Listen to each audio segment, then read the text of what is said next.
All right, hello everyone, I'm Mason Grasso, and today we're going to talk a little bit about food waste. So, in America, we waste about 38 million tons of food every year. And to put that into perspective for you, if you were to take every blue whale existing on the planet, combine all their weights, and then multiply that weight by 10, you would have the weight of food we put in landfills every year. And this is kind of ironic, because landfills pose the least desirable condition for food to break down. When food is in landfills, it breaks down in what's called an anaerobic condition. And anaerobic means there's no oxygen.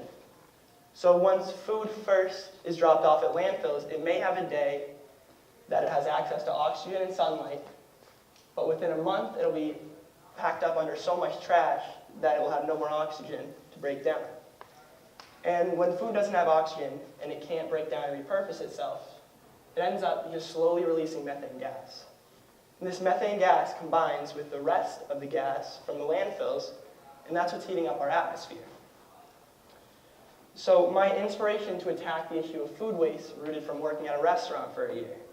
I worked at a restaurant in downtown Concord, and I was astonished by how much food would go to waste every night in just that single establishment. And it was daunting to think that there were many other establishments doing the exact same thing within walking distance of where I was working. So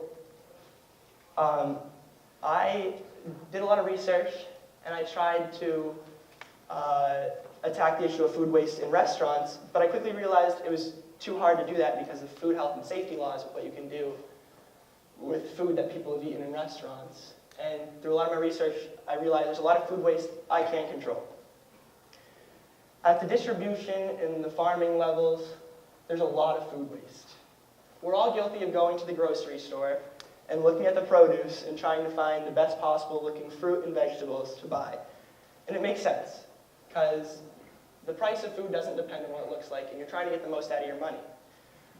But the distributors and the farmers also need to keep an image for themselves. So they're only going to put out the best looking fruits. And I can promise you not everything that they grow is going to go out to the market. So actually only about 60% of the food being grown makes out into the market. And the other 40% is in landfills before we even get the chance to utilize it. So I decided to attack the problem inside of our school. So in our school, I decided to use the method of composting, which is the most simple but also the most effective method of repurposing organic matter. So basically what composting is, it's the collection of organic materials in an environment that's rich with oxygen, nutrients, fungi, microbes, sunlight, moisture. It all works together to break down this organic matter into a mush that can be used as fertilizer or soil to regrow more organic matter. And for me, it was a no-brainer to use this method in our schools because it's so simple and it's so effective. So I started by making a compost bin. I had to make a compost bin that was big enough to hold the food waste of a high school. And it succeeded in that. I also had to figure out how I was going to get compost into that bin. So I decided to use 5-gallon buckets, and I would spread them around the school and allow kids to contribute. Then I'd pick up these buckets at the end of each day and take them out. But I quickly ran into some unforeseen obstacles. Within the first week of my project, I was alerted by the janitorial staff that my buckets in the lobby would be a bacterial hazard. So all my operations quickly moved into the cafeteria. And that was important to me, that I still could compost in the cafeteria where everyone was eating.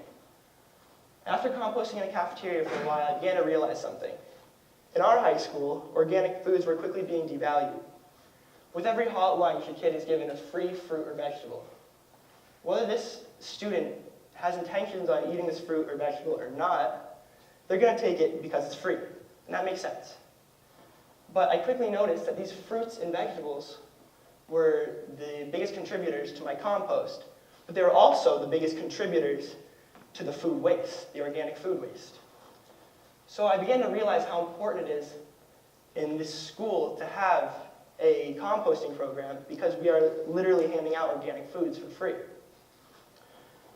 About 2 months into my project, I was hit with my final obstacle. Coming back from Thanksgiving break, I discovered my lunchroom compost bin was gone. and I was alerted by the janitorial staff once more that fruit flies were the culprit, and I was suddenly out of compost bins. So I had to adapt, and I had to come up with a new way to collect compost without making it a problem for the janitors. So I decided to bring paper bags into school. I would spend my period 5 on Tuesdays and Thursdays collecting compost. It was a 2-hour period with every lunch period within that period. So at first, I was not happy to have to do this. I didn't want to have to go around and ask kids for compost. I was not excited. But I quickly realized that going around and actually interacting with the kids and getting the compost allowed me to spread more knowledge. It allowed me to get into conversations with kids, because it's hard to not start a conversation with a kid when he comes up to you and asks you for your half-eaten fruit or vegetable. It was a big step outside of my comfort zone, and without this project, there's a lot of stuff I wouldn't have done, such as joining the ECC.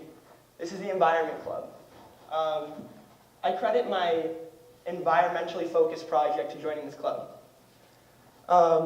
It was a great opportunity for me to get my community connection hours in.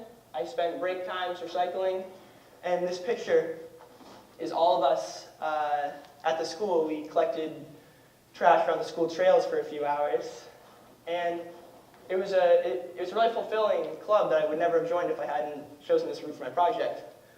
I also got to meet a lot of great kids who are putting their time aside to do stuff like this for the environment. And when I reflect on my project and I think about what I've done, I look back and I think about how it started, how I recognized a problem that I didn't know much about, and I acted on it. Within a month, I had come up with a plan, and I had just gone right into it, did my research, and I started off with not knowing much about food waste, and now I know pretty much everything there is to know about food waste. So what I hope you guys get out of this presentation, the message I'm trying to get out, is that you can also make a change. Now, I'm not asking you guys to go out there and solve a global problem, because I did not solve the global issue of food waste in a single semester of high school. But I am saying you can recognize a problem, and you can do something about it. And it's not about solving a problem completely, but it's about taking a step in the right direction, which is what I did in the small community of Bow. To finish off my presentation, I would like to send you guys off with a quote from Gandhi. It is the action, not the fruit of the action, that is important. You may never know what result comes from your action, but if you do nothing, there will be no result. Thank you.